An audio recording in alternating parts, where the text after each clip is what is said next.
Can we do this outside? No.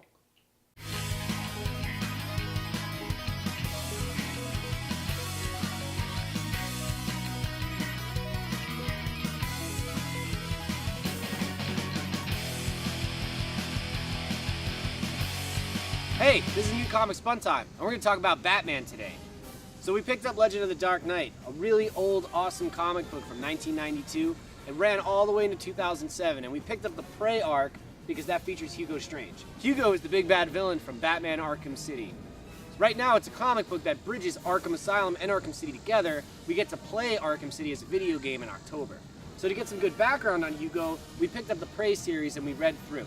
So this Hugo Strange is basically big pimpin' in Gotham City. He wears fur coats and he hangs out with models and lingerie and everything. But he's kind of a genius, just like he's gonna be in Arkham City. He's trying to find out who Batman is, and he wants to tell Gotham basically that Batman is useless because he can never solve the crime that created him, which is parent killing. Yes.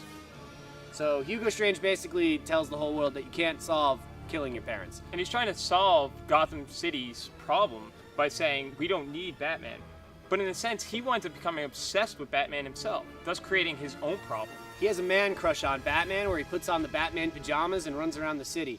Now, this is hilarious for us because, it's not Batman. But it sucks butt for Batman because he's beating up cops, robbing people, just hitting the heads off of mannequins and crap like that. It kind of really sucks. He's put in a terrible situation. Also, something interesting about these comics is that whenever Batman's talking, it's this weird, cursive. Did you notice that? It's this weird, scripture. Yeah, the they Declaration use of this Independence. dark, a gray thing, and really fine writing that I have trouble reading. Along the lines of what Sean was saying, Hugo does set up Batman and put him in some really sticky situations. Ooh! Hugo Strange teams up with a cop named Max Corp to basically frame Batman to make him look like a bad guy. He turns Max into kind of like an anti-hero like Batman, a vigilante that goes around the city. But he's kind of like a bad version. He kills people. Batman never killed anyone before. So Hugo blames this on the fact that Batman is setting a bad example for anyone that wants to be a hero around the city. Another reason why Gotham should get rid of Batman. So Batman's not supposed to kill people. Hugo Strange obviously knows this, picks up on it, and has the Batman kill people. That's pretty simple. Arkham City's going to be a lot more intense than that, but it's a good starting point for Hugo Strange's character. It's not as linear as the Penguin or the Joker, where it's just, I'm going to beat the crap out of you and burn down a building or something. Speaking of which, there's this new awesome 3D ad in here where you see the Joker's face pop up in a Jack in the Box. It's awesome. There are other characters in these, though. It's not just the Hugo Strange show and Batman. Catwoman makes an appearance. She does save Batman in a fight with the Night Scourge. That's a terrible name, the Night Scourge. Yeah, it is. The first thing I think of is bubonic plague, or explosive diarrhea. He looks like Shredder from Teenage Mutant Ninja Turtles. So basically, this Hugo Strange, we've come to the conclusion, is kind of lame.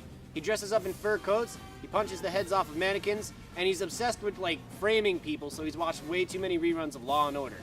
I'm hoping for a better one in Arkham City, but either way, this comic is a nice blast to the past. Nowhere else are you going to get 3D Joker ads and ads for this thing. I don't even know what that is. He reminds me a lot of Silence of the Lambs because, the villain of that dresses up like a woman. This guy just kind of dresses like Batman without lipstick. So there you have it, everybody. Gerald thinks that Hugo Strange is a transvestite from Silence of the Lambs. Well, I hope that we can, go in a forward direction with Batman Arkham City in October. Looking forward to it. No lipstick.